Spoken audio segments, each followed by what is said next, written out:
Welcome to KAWPS The Podcast. We keep you updated on what the police are doing to us on a weekly basis. So we start out every episode with the headline roundup. This is the headlines of the week involving the police, just to give us all a little snapshot of what our boys in blue are up to. So we're starting out. Cops in Madison County, Indiana, are facing a lawsuit for fatally shooting a man who was holding a phone. R.I.P. LaTaurus Harrison. Tampa cop skips courts and is on the run after killing 2 people while drinking and driving. R.I.P. Ricky Gongora and Chris Corley. Cop in Montgomery, New Jersey, is charged with attempted murder after stabbing a man multiple times for no apparent reason. Cop in Carrollton, Texas, arrested for sexual assault. Cop in Cleveland, arrested for sexual assault. Cop in Clay County, Florida, arrested for sexually assaulting a woman who called for help. Cop in Swain County, North Carolina, arrested for sexually assaulting a woman who called for help. Cop in Baltimore, arrested for sexually abusing a minor. Cop in Lancaster, Pennsylvania, convicted of sexually assaulting multiple children. Immigration cop in North Carolina, charged for sexual abuse material. Cop in Sholo, Arizona, convicted of child sex abuse material. Cop in Cowlitz, Washington, investigated for having inappropriate relations with minors.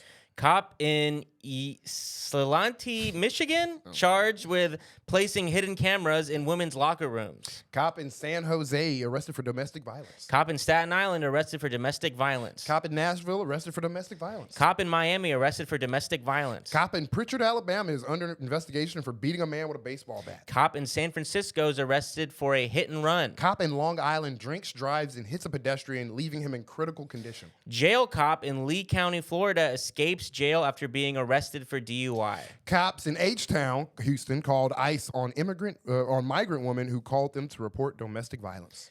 ICE agents around the country continue to violently round up migrants and rip apart families, with a new study indicating that 65% of those arrested had no previous convictions and 93% had no violent convictions. Nice. Yeah, the ICE stuff is just overwhelming, and people are dying in custody, people are getting snatched up, people who are citizens, but yeah, this was a bit of a doozy of a roundup. I mean, a lot of perverted. A lot of rapists. Yeah, I'll just say it. like, I'll just say it instead of trying to find a euphemism. Called on people that called for help. Yeah, crazy. twice. Yeah, that's and one of them was like a Cherokee woman, which that's its own dark little piece of America that I'm sure we'll cover in more depth on one sad episode we have of the plight of Native American women in America that's completely swept under the rug. But yeah, that was a really dark part of one of the stories as well. Put that badge on, they turn into fucking Venom. Yeah. It's like, oh shit, it just takes over their body. Yeah, and we will be diving more into this theme, this episode. So trigger warning for pretty much this entire episode. What will we be covering today? That's all.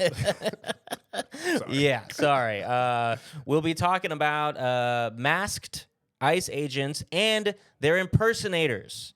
An update on the trial of the cop accused of murdering Sandra Birchmore. We'll be talking about police youth explorer programs. And lastly, we'll be talking about a Miami cop desperately trying to win back a lost love. So we will be ending on a silly little fun note. So please make it to the end. Yeah, we're starting off dark, and we're gonna hopefully get to the light. But also, the light will be dark. It'll be a little dark. It's always a little dark. It'll be a dim light. A dim light at the end of a long dark tunnel. Even gray twilight. Yeah. But for all the Patreon peoples, the Patreon fam out there, $5 a month. Also give us 5-star reviews. Damn, I fucking made fun of you, and now I'm over here. It's hard. But on Patreon, we'll be talking about the latest in fascist, dystopian technology horrors of the present. A new app that lets you snitch to ICE, ICE's new mobile facial recognition technology, and Border Patrol accumulating DNA samples of migrants. All just the latest horrors of the week. Jesus fucking Christ. ICE got an Evangeline, ICE got a Gundam this week and is now using it's powered by the blood of migrants. What? Yeah, dude. Yeah. We're not far away from that. So let's start. And, look, I'll say this. Look, me and Ashton, the reason why what brought us in the long road to this podcast is that we are comedians. We're that's what we are. We are comedians. This podcast was really about, all the eye-opening, absurd amount of police news going on under the radar every week that I wanted to talk about. We wanted to talk about. The question was, can we be comedians? Can we make it funny? Is there enough funny shit also happening with the cops every week that we could do this podcast? And we decided there is. And mostly there is. I don't know if we decided it. We did. The cops. We did. Oh, yeah. You're in this with me, brother. We decided that. And, and we thought, another thing that we thought, it's like, look, we don't got PhDs. We're not political theorists, but the level of analysis required for this show, we could handle, which is basically, that was fucked up. Yeah. Cops should not be doing that to us. Damn. Every day. Exactly. How? Damn. What the fuck? How is this still happening? we can take that on as two comedians, Truly, right? it's just, should somebody be doing something about this? Yeah, That's yeah. literally, it's like. So we feel pretty confident going into this podcast, but every week we'll have weeks like this where it's just a lot of really dark stuff. So that's kind of the little warning for this episode, but we'll be talking about ICE and a new, semi-new thing that's coming into light. We will be reading first. Oh, this is you, Ashton, first, reading from The Guardian. It's me. All right, y'all, we going from The Guardian. U.S. sees spat of arrest of civilians impersonating ICE officers. Police in South California arrested a man suspected of posing as a federal immigration officer this week, the latest in a series of such arrests as masked plainclothes immigration agents are deployed nationwide to meet the Trump administration's mass deportation targets. Damn. So real quick, we can already just take a beat right here. This is the thing we all said was going to fucking happen. Yeah. You got these ICE agents in masks pulling up in unmarked trucks, plain clothes with guns, not showing their badge. What obviously is going to happen? People are going to just start fucking doing that shit, and here we are. It's like when Twitter took away verification, and then now everybody can just pretend to be ICE agents. It's almost as outrageous like as that. It's the same fucking thing. It is, My dude. analysis. Yeah. The man... So again, the crux of the story: a man has been impersonating an ICE officer.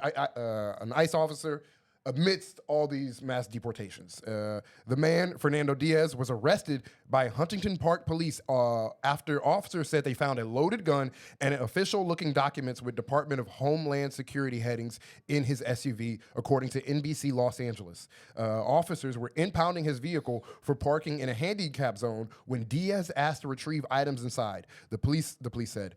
Among the items seen by officers in the car were multiple copies of passports not registered under the individual's name. NBC reports Diaz was arrested for possession of the allegedly unregistered firearm and released on bail. Whew. I mean, this does show, this is all it takes to be an ICE agent. He was effectively an ICE agent. I mean, that's all it takes. Got my mask, got my gun, got my racism, got my hatred for Latinos. I'm good to go. Well, the dude's name is Fernando Diaz. I've watched the news report. He's definitely Hispanic. So I was like, this is like a Hispanic dude is dressing up as an ICE agent, which is I guess is the Hispanic version of Kanye dressing up in a Klan outfit. You're like, all right, yeah. I mean, look, at this point, I know that neither one of us are we're all well aware of within each of our own culture and races. This shit is no surprise that motherfuckers act like this. Fascism, the manosphere, self-hatred. Self-hatred. It all. You're gonna find the Candace Owens. There's all Candace Owens everywhere. Yeah, but I'm again, this guy. The fact that it's that okay, he's impersonating an ICE officer. But it's and he's like, you successfully, like, this is what ICE does anyways. It's like, I can just imagine them detaining this guy, arresting him, and then behind the scenes being like, you know what, kid? I like what you're doing out there. You got chops, kid. Actually, like every movie where Yeah. where he starts off as a criminal, or like he's like impersonate him, and then he's just like, I'm gonna take you in. Yeah, exactly. I don't know. I think like maybe we got to cut him some slack. You know, this is an area. This is an era of, like we say, the ICE mass deportation quotas, all types of like Gestapo-ass behavior from Trump administration. Can you blame a Hispanic guy for impersonating fucking ICE? I feel like that's the best disguise. It's like, oh, if I put on this, it's like Bugs Bunny wearing Elmer Fudd's outfit. He's like, I think he went that way. Yeah. Like that's like, it might be what motherfuckers got to do to avoid deportation. If I dress up as an ICE agent, they won't, hide under the nose. But what do we got to do to get rid of this? Organize our neighborhoods and communities, look out for each other. I think I got another plan. I think I'm gonna go for the join 'em plan. What if listen? You hide amongst their ranks; they'll never know. I don't know, but to keep going, in late January, a week after Trump took office, a man in South Carolina was arrested and charged with kidnapping and impersonating an officer after allegedly presenting himself as an ICE officer and detaining a group of Latino men. Insane. In February, 2 people impersonating ICE officers attempted to enter a Temple University residence hall. CNN reported that Philadelphia police later arrested one of them, a 22-year-old student who was charged with impersonating an officer. In North Carolina, the same week, another man, Carl Thomas Bennett, was arrested after allegedly impersonating an ICE officer and sexually assaulting a woman. Bennett reportedly threatened to deport the woman if she did not comply. Damn. And in April, a man in Indiantown, Florida, was arrested for impersonating an ICE officer and targeting immigrants. 2 men reported to the police that the man had performed a fake traffic stop and then asked for the documents and immigration status. Damn. And just back to back to back to back, and it doesn't stop. In NBC, this is not in NBC. This is via NBC. Different article. Yeah, different article. Philly DA calls out racism after the man pretends to be an ICE agent in robbery. The Philadelphia District Attorney, Larry Krasner, discussed the recent arrest of Robert Rosado, 54, of Philadelphia, after he allegedly robbed an auto repair shop in Northeast Philadelphia while pretending to be an ICE agent on June 8th, 2025. In recounting the evidence in the case, Assistant District Attorney Joseph Lanucci said that in the course of his crime, Rosado not only claimed to be an officer of the law while wearing a vest that read security enforcement agent, but went so far as to claim he was there specifically to root out illegals. He announced that he was with immigration. He informed the employees working there that there were, quote, illegals there, Lanucci said. He then zip-tied one of the employees behind her back. After this, Rosado stole $1,000 and fled the scene in a white van, according to investigators. Rosado was later apprehended on June 18th, 2025, in a search of 2 properties connected to Rosado, Lanucci said. Investigators recovered a holster radio, fake badge, zip ties, and an airsoft gun. Jesus fucking I mean, like, this is like the definition of chaos, right? Like, because you have your first layer of chaos, which is just what ICE is doing on the surface level. Yeah. What they're doing, their official business is fucking chaos. Yeah. Going into workplaces, going into schools, going into families' homes, and kidnapping people, and making it so that, people are afraid to just go about living their lives, and they're doing it with masks on, they're doing it in unmarked cars. And so then you get the obvious next layer that's going to happen, people doing this unofficially and causing even more chaos, causing even more havoc for like seemingly a variety of reasons. I mean, you see this last guy seemed to just go into a place of work, zip tie the employees, and steal a bunch of shit. Yeah. You have this guy, I mean, unbelievably, I guess, sexually assaulted a woman. And what does that say about ICE agents, though? What does that say about your whole agency, that people are going in, zip tying people, in mass, kidnapping people, taking money. They're doing all that stuff, and the law is like, you're impersonating an ICE agent. Like, exactly. That's your definition of like an ICE agent. Like, I'm masked up. I got zip ties and guns, and like I'm kidnapping people and stealing people. To me, that's the definition of the criminal that everybody claims we're getting out of this country. But somehow the ICE agents are the heroes, but they're dressing up like the archetypical criminal and moving like actual criminals. And I mean, it's literally a part of like modern like right-wing thinking with like the mask bans, not the mask mandates, but like you'll see like in Long Island in New York, they banned wearing masks, and their reasoning is that these like, you know, these hoodlums, they're these criminals, these violent teenagers are wearing masks and committing crimes, and we can't trust someone wearing a mask. And here is their agency all masked up, actually causing violence, real violence.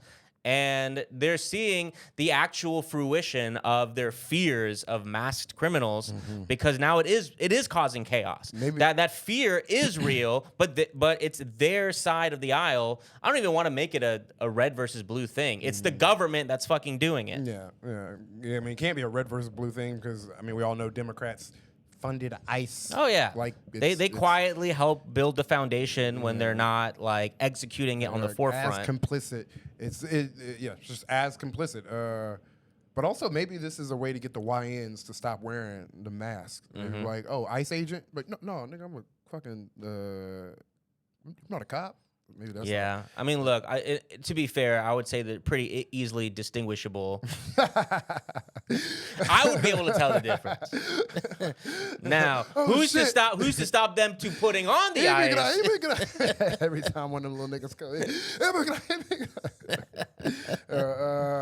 I think we discovered the worst outfit for Halloween. Don't show up to my party dressed as an ICE agent. I mean, this is just absolutely insane that this shit is going on, and maybe to just stop all the confusion until we get all this sorted out of like who's an ICE agent and who's not an ICE agent. Maybe you just lock up all the ICE agents until we figure out what's going on. Yeah. I think that'd probably be the best answer. Exactly. Until we figure out who's the ICE agent and who's fake. Yeah. Look, everybody in jail right now, okay? All right? We go for now. Yes, we're back. Sorry about that. We had a little kerfuffle next door in our little studio. Loud banging. We thought maybe they were building something, but it turns out they were just popping balloons. So pretty easy argument to be like, hey, which I'll be on. You stop popping balloons right now. Maybe just for like the next hour, if you could manage. It was one of those balloon pop YouTube channels. Jaffa walked in and they just popped off. They were like, no. Something kinky was definitely going on. So why'd you pop your something nasty is happening here. I know it. So why'd you pop your balloons? I just didn't like his eyes. He used cross-eyed. I don't know if it was. You've never seen the pop those balloon videos? I haven't actually. No. Tell us about them. They pop them. A guy walks in, and then a bunch of women are holding. 8 women are like holding a balloon, and then they all have a needle. Oh, those videos. They walk in, and then yeah, they were making that content. Yeah, sorry, my boy here is super ugly, and he caused a bunch of balloons to pop when he walked into the frame. Sorry.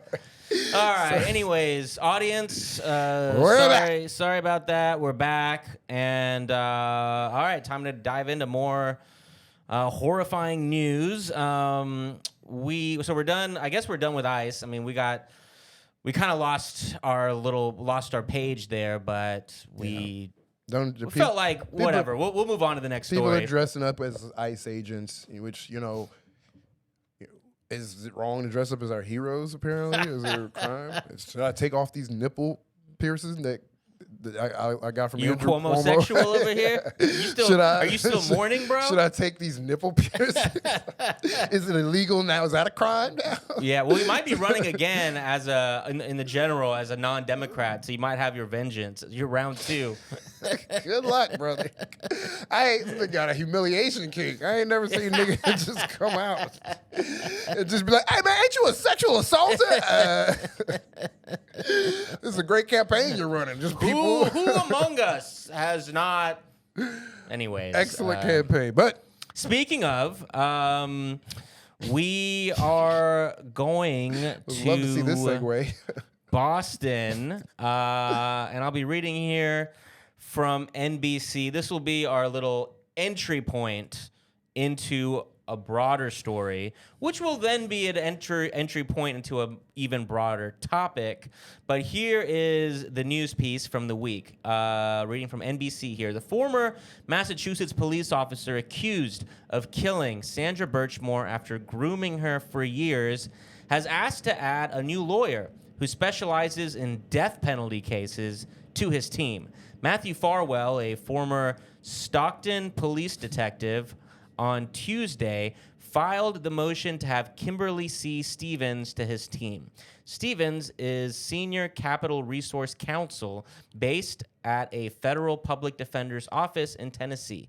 According to her website, she's represented Dylan Roof, the gunman who, motivated by racism, killed 9 black members of a historic Charleston, South Carolina church and one of 3 federal inmates who remained on death row after then-President Joe Biden commuted dozens of others' sentences. Now, look, I'm not a lawyer, but I will say, sounds like you're not in good shape if you're like, I need Dylan Roof's lawyer. Yeah. Sounds like not a great guy who would request Dylan Roof's lawyer. What have you done when you're like, I need Lex Luthor's Lex Luthor's legal team I need now. 4chan Lex Luthor's lawyer. I need fucking ASAP.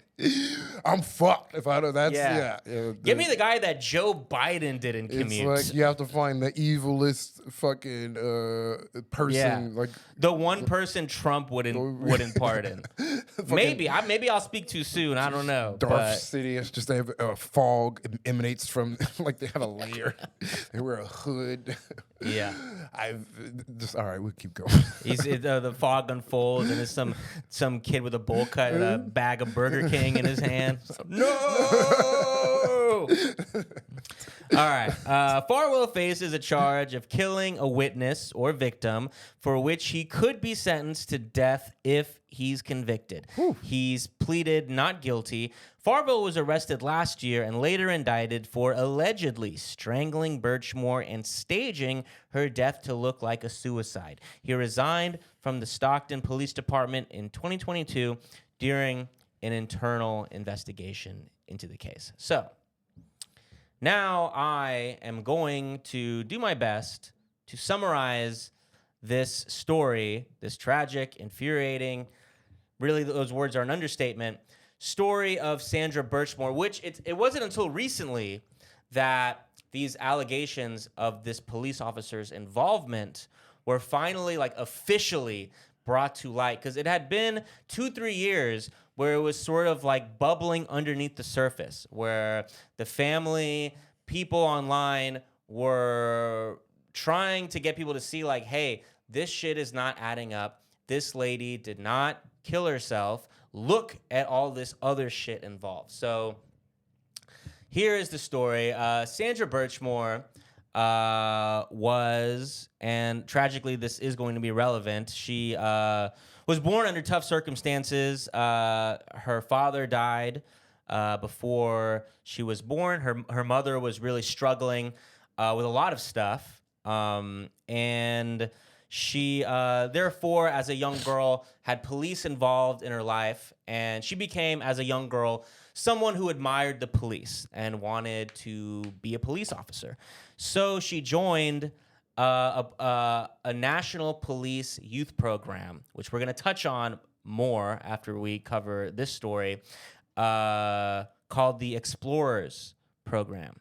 She joined when she was 15. This is a youth program, exactly what it sounds like.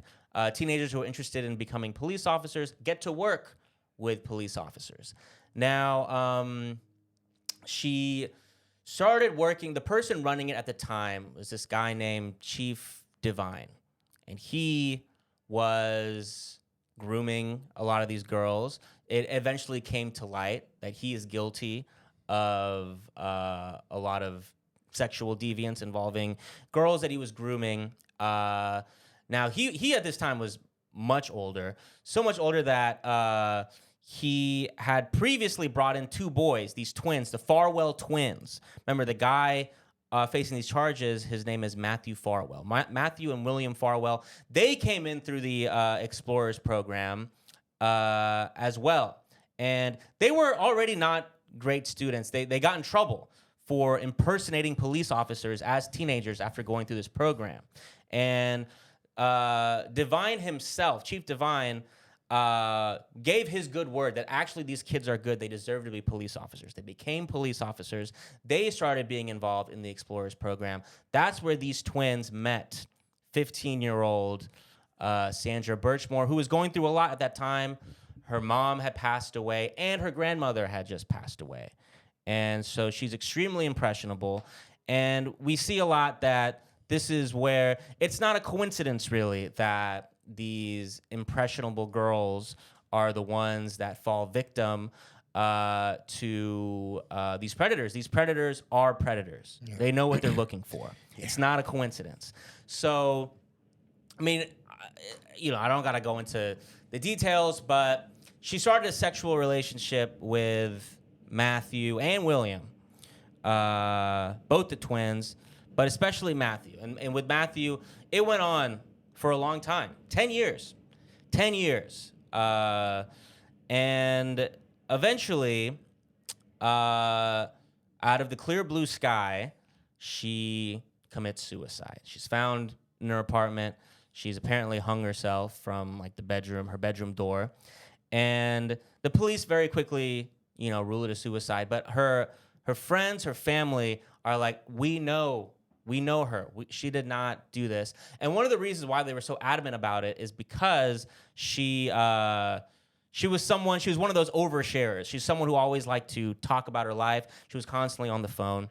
And so they fought against this. The results of this investigation. In fact, 3 investigations total had to take place before the truth started coming to the light. And so if you look at the security footage of the apartment, Matthew, is that his name? Yes.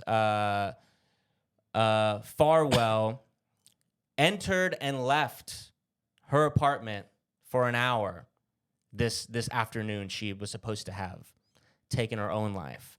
The other part of this is it turned out she was pregnant. And the cops, after multiple investigations, they finally broke into her texts and her laptop. That's when the truth finally came out. She was pregnant with Farwell's kid. And what had basically happened was over this 10-year relationship, obviously, so Farwell he's married. He has a kid.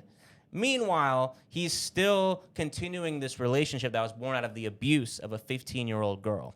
This girl, now she's in her 20s, she is still seemingly in love with Farwell, which you can't blame her for that. I mean, this is we all remember, we can all go back to the feelings we had towards a crush at a certain point that was crazy, and then once we're out of it, we can look back on it and be like, well, that was crazy. Well, she never got a chance to get out of it, and on top of that, the trauma of her being a 15-year-old girl, and this is a grown-ass man. So he kept stringing her along, and eventually, according to the text, Sandra realizes she has leverage over this man because he has a family he's cheating on his wife with her, and he's a rapist. It's rape, what statutory rape, what he did to her when she was 15. So she brings this up. She starts using the leverage. She's like, I want to have a kid with you. I want you to have a family with me, which I know from the outside looking in, that seems like completely irrational that she would try this. But again, this is an abused, traumatized girl. And so finally, with that leverage, he has to agree. And it's really tragic, like all this information we have through her journals, through her phones. But she describes that one day, like he was obviously was like resentfully agreeing to this. But one day she describes that, oh, he's actually has a change of heart now, change of tune. He's now completely 180-degree turn, is like seems to be completely on board. She's telling her friends this. She's writing about this. Well, those were the days leading up to him killing her, because he had made that's what we can assume. He had made a plan. Yeah, he knows what he's gonna do. Damn. She even described that he was asking about like the door frame and stuff about her. He was casing her apartment. Shit. And so he made that decision, and it seems that he strangled her and then set it up to make it look like a suicide. It's hard to tell whether the police, this was an intentional cover-up or just like extremely bad policing. Like her friends realized that after the initial investigation, they left on the floor in her bedroom was her necklace that was broken, not at the lock but at the chain, which apparently that tells you there was a struggle involved. The police didn't even notice this. In my mind, I'm like, okay, if there was a cover-up, they would have taken that off the ground. Yeah. But apparently, it seems there's no explicit evidence of a cover-up. Seems like combination of them trusting their friend to a fault and just bad police work. But it took 3 investigations, and now this is all coming to light. He's on trial. He's hired Dylan Roof's lawyer to help represent him. But that's essentially the story of, this absolutely terrible story of Sandra Birchmore. But I want to dive beyond this horrible case. I want to dive more into this problem, because if you listen to this podcast, you know, every fucking week, me and Ashton, when we're reading the headlines, it is assault, assault, assault. It's really insane. Yeah. That meme of the 40% of cops is like, that's half our stories. It's like it's 50% over here. But it's truly illuminating. Like, it's like you think you know, you don't know. You don't know. It's just shocking that we allow this to happen, but it's like this is a part of. It's like finding out firefighters are also they're beating up kids. Like 10% of firefighters also got beef with 8-year-olds. And you're like, why is that's just something we accept? Yeah. That's part of. But we can connect it to a lot of themes we talk about on this podcast. Like firefighters have a very specialized job. They go and fight fires. There's not really like whereas the police, they dip their fingers into all aspects of our society, and they are granted like broad what's the word I'm looking for? Like leeway, authority, trust, right? They're the ones, when it's time to investigate their crimes, half the time they're investigating themselves, right? Yeah. So it's easy to understand once you start thinking about, once you get over the initial shock of like every week this is going on, it starts to become very easy to understand how this can happen. Yeah. And the question starts to become like, is it chicken or egg? Like, is it cops who are predators before they're cops, realizing like, oh, this is a route I could go and be able to like exercise these terrible deviant thoughts that I have? Or is it that the cops go in with not those intentions, but now they're surrounded by all this. They really see how much power they have, and they start to flex that power. At the end of the day, it doesn't really fucking matter what came first between that chicken and the egg. Is the police department is that a chamber or cauldron to transform regular people into fucking psychopath abusers? It sounded like. Yeah, there's one. People go in, are the people? It is a good question. Are the people going into these? I think it's probably a combination of both. Yeah, they are psychopaths. They are attracted to this psychopath training facility that allows them jurisdiction to go and be psychopaths out in the world. Go and fly and Yeah, I think it's probably both. It's they're probably attracted to each other. Because I don't know what rational person I mean, obviously there's tons of cops. But I'm just like, why would I want to be the person in charge? Like, all right, don't stop it. Don't do that. Yeah. Hey, like that's not fun for life. But obviously, to each their own. I'm so far removed of wanting to tell people what to do. And they're like, there is a noble version of wanting to be a cop. Obviously, there's people out there who subscribe to what the police is supposed to be, and they go in and be cops with purely good intentions. And I would say, like, most cops are not out here murdering and raping us on a daily basis. Most cops, I would say, are dealing with low-level problems in society in a way that is not helpful, in a way that makes it worse. And most cops are probably actively overlooking some things that the worser cops in their department are doing. But they don't understand that being a cop is actually a good smoke screen if you're a criminal. Yeah. It's like a perfect smoke screen because you can basically get along. You can basically do the same behaviors, but this time you're not getting in trouble with nobody. Yeah. Which is, I feel like, it's crazy that, like, how little information we have on this, because this is like, I think it might all stem from just like, this is a taboo. This is hard to even talk about, it's the worst stuff there is. And like, it's hard to talk about. Maybe that's a reason why. I mean, the number one reason why there's not statistics for this. Let me take a step back. Forget what I just said. We know the number one reason why there's not numbers on this, because again, the cops are in charge of disclosing that information. So but even like, there's like mapping police violence. They do great work because there's not a centralized arm that's keeping track of the murders that police are doing. Journalists have to do it themselves. And mapping police violence, a great resource used on this podcast a lot. They track that the best they can.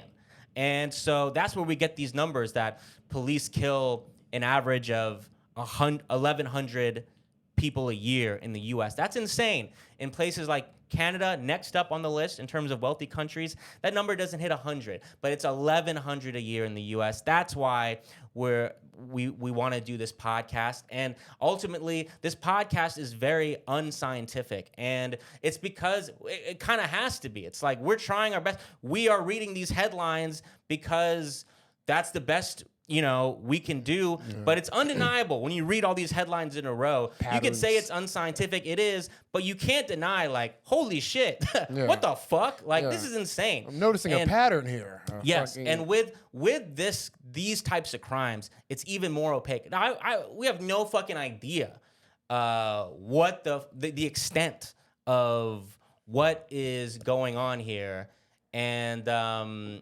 people are it seems like, of recent are now trying to make an effort to shed some light on this, which is good. And so I'm gonna read from the Marshall Project. The Marshall Project does really great work, and they did a write-up, and they wrote this piece in 2024 when the Sandra Birchmore, when the truth of that story started coming out. Now remember, she was a part of the Explorers program. Frequently, when me and Ashton read headlines involving the police abusing the youth, frequently those kids are signed up for some police youth program.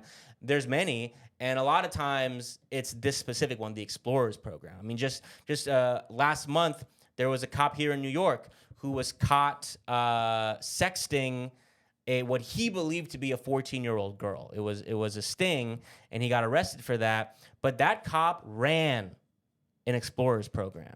He was the head of one. Jesus Christ. Yeah. What the? And that was just last month, right? So I'm going to read now from the Marshall Project, article titled, In This Police Youth Program, A Trail of Sexual Abuse Across the U.S.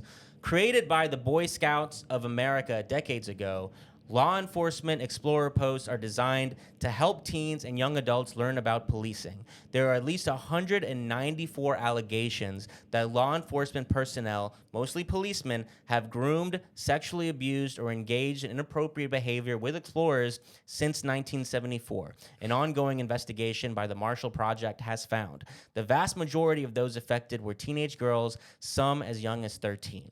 Lack of oversight was partly responsible for the abuse, the Marshall Project investigation found.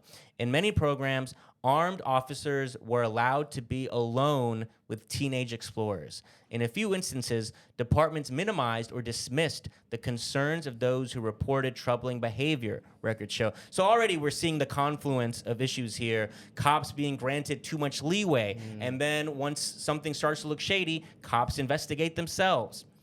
The officers accused of abusing teenagers spanned the ranks, from patrolmen to police chiefs. Some were department veterans cited in news articles for their community work. A handful had served their agencies for barely a year, and some were married men with families of their own. Many cases led to criminal charges. Some officers went to prison, while others received probation or weren't required to register as sex offenders. A few departments allowed officers to keep their jobs after a reprimand or short suspension. The Marshall Project's analysis found at least 14 departments among 111 agencies that had a history of repeated allegations. Keep their jobs is crazy. It is crazy. What? Right? It's like, I feel like there's like zero tolerance policy when it comes to Yeah, fucking, dude. I mean, we have a zero tolerance policy just when it comes to human beings, like under the eyes of the law. Yeah. You fucking go to jail for that shit. Yeah. Let alone keep the job that allowed you to do it in the first place. Damn, there's 3 strikes for pedophilia. All right. It's my first. Exactly. All right, I'm only on strike 2. Strike I still 2, got- yeah. You're doing pretty You good. know, You're only on strike 2. I'm good. I mean, it's tough. It's tough. Yeah. But you know, And we get it. And we appreciate the work you're doing out there. yeah, that shit's fucking crazy. How Yeah. the fuck are you letting this guy work? Yeah. It's Yeah. Damn, I mean, dude. yeah. Shout out to the Marshall Project for fucking like pedophiles amongst the ranks of the police. It's like, Yeah. And it's like, it seems like just the early stages of looking into this. Cause it's like, what is their investigations doing? Like, they can't go into these police officers. They can't actually investigate. It's just looking for, they're just taking they're doing in a real professional investigative journalistic way. Basically, just what I do researching for this podcast every week, just trying to find the cases that we know of that have been made public and putting those together. But that we know enough about the police to know that that's a fraction of what's going on. Crazy. So if you use Citizens app and you use that, like, there on the Citizens app, there's like you click a button and it shows you all the pedophiles and stuff. Yeah. And you're like, oh, you see them all locked up in jail. That's not the pedophiles. That's the actual police. Yeah. Yeah. Oh, look, they got all the pedophiles locked up in jail. No. Those are the guards. Fuck. Yeah. You think you're good, but Yeah. no. I see here you've transferred from another department. Not gonna ask why. I'm not a rude sheriff over here. Oh my God, that's so crazy that they just. All right, well, It's rude to ask a man why he got transferred from another department. It's one thing you just don't do to another man. You're hired. Shooting black people. I'm just gonna say that. I was shooting black people, dog. Leave me alone. Yeah. Good answer. Yeah. Which, honestly, I mean, that was, I know, obviously you're joking, and that is funny, but it does touch on, like, I think in terms of, like, what we're all trying to do when it comes to the problem of policing in the U.S., which is, at first, like, obviously we're trying to stop what's going on, but it requires, like, first step is get people to see what you're seeing. Yeah. Get people to just see it.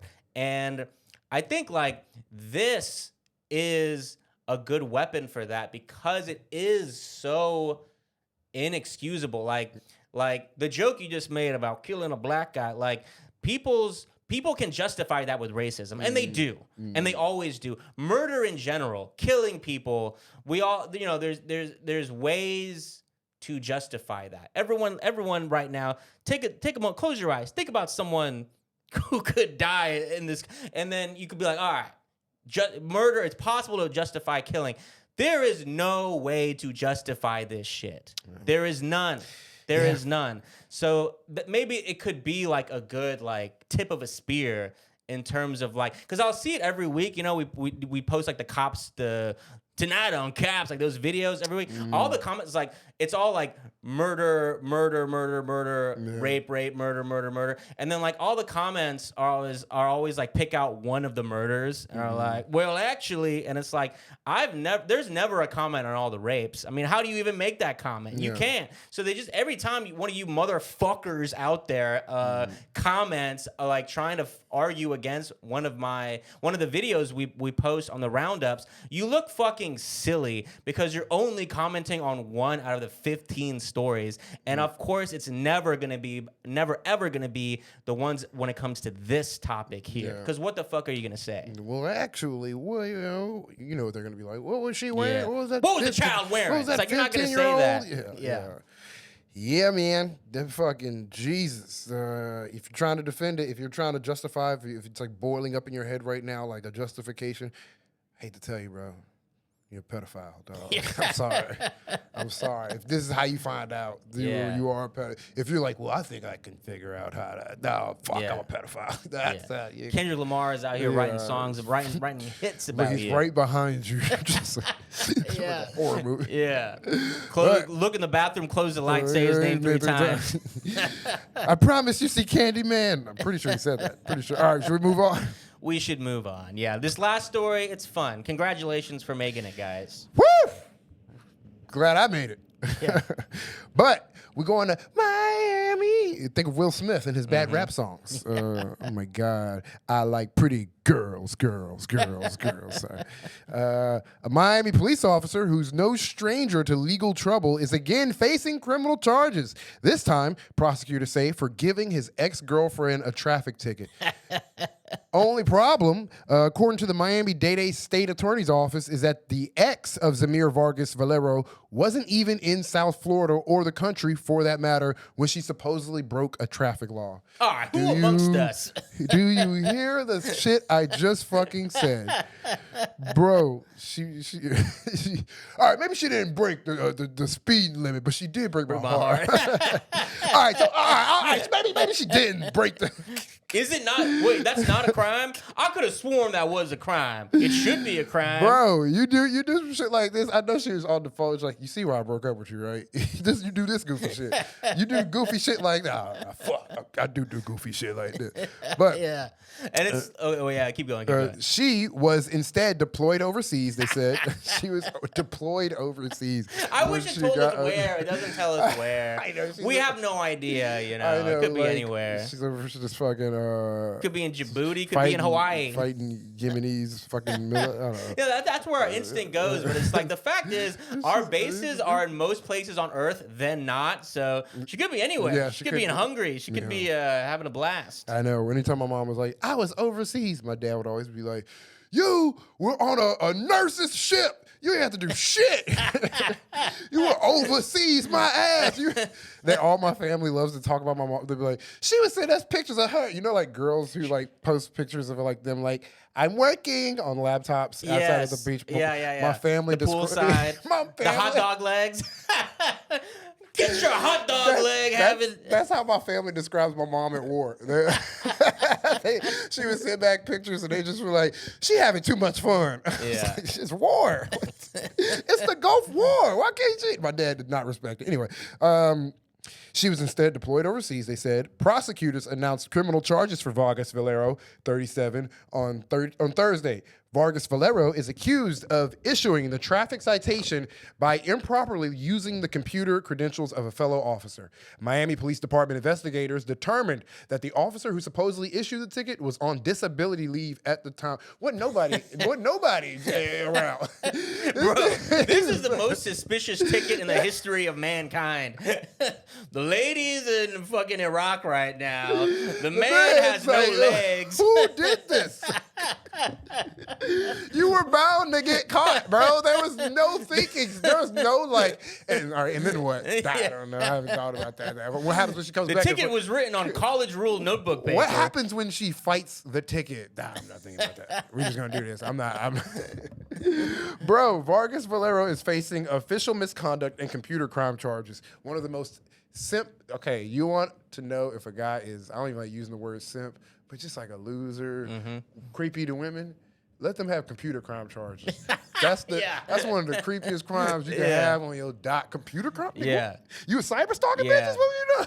Computer crime. You better be stealing money from banks or something cool, bro. Yeah, dog. If you was on the internet harassing women with crime to a criminal point, better be financial crimes you're doing, bro. You better fucking dog. If this has anything to do with you use the computer and it got dark. Yeah, all right, anyway. But then you're like Miami-Dade police officer. All right. I don't see white collar in any of this shit. Vargas, Vargas Valero is facing official misconduct and computer crime charges, and it's not the first time he faced legal peril. A 5-year veteran of MPD at the time, Vargas Valero was arrested by Davie Police on August 23rd, 2022. He was accused of domestic violence after Davie Police said he choked his then romantic partner in front of her son. Broward court records show the case was later dropped because, of course. Isn't it insane how the footnotes of articles about the police is like so revealing? It's always they just drop the craziest. Yeah. Also, he was caught being the hanged man of Missouri. Yeah. So what? He was murdered his wife on his way to his promotion into the Miami-Dade Police Department. His fingerprints were found everywhere the Zodiac Killer was. So wait, he was a Zodiac killer? He was found planting thermite on the World Trade Center the day before 9/11.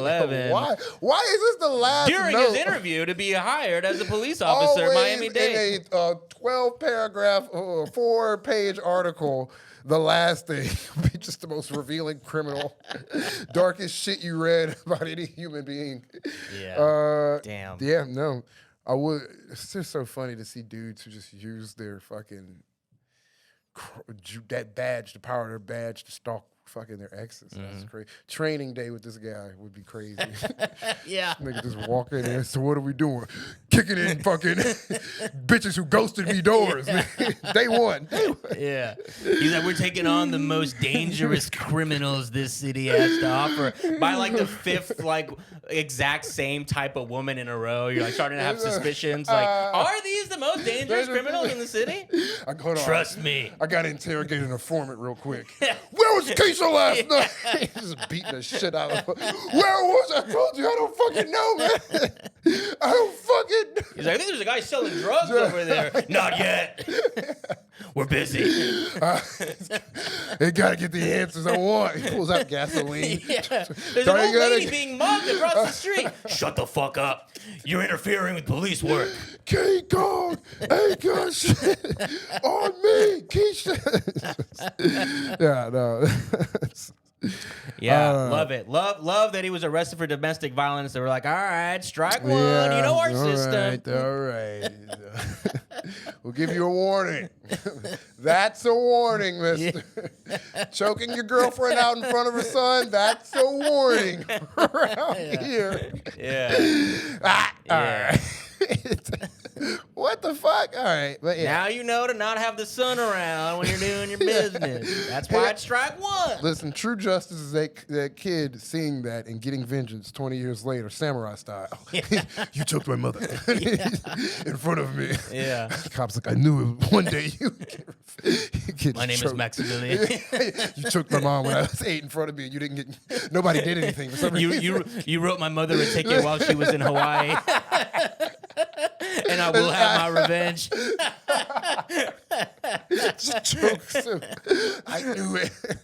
Oh my God. You don't have the balls to write me a ticket. Oh my God. Yeah, but You're right though. That's why you said it in the beginning of the episode that even the fun episode at the end does have violence against women in it. So damn, this is the best we could offer y'all. I'm sorry.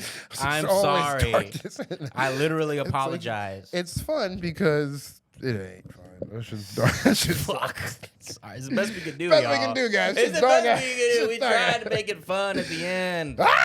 We can come on here and We scream tried. for an hour. That's probably the most acceptable response. We apologize. But that's the show, niggas. That's our show. That's the fucking. Thanks that's for listening. That's the podcast we decided we wanted to do. Yeah. Join us on our Patreon. Peace.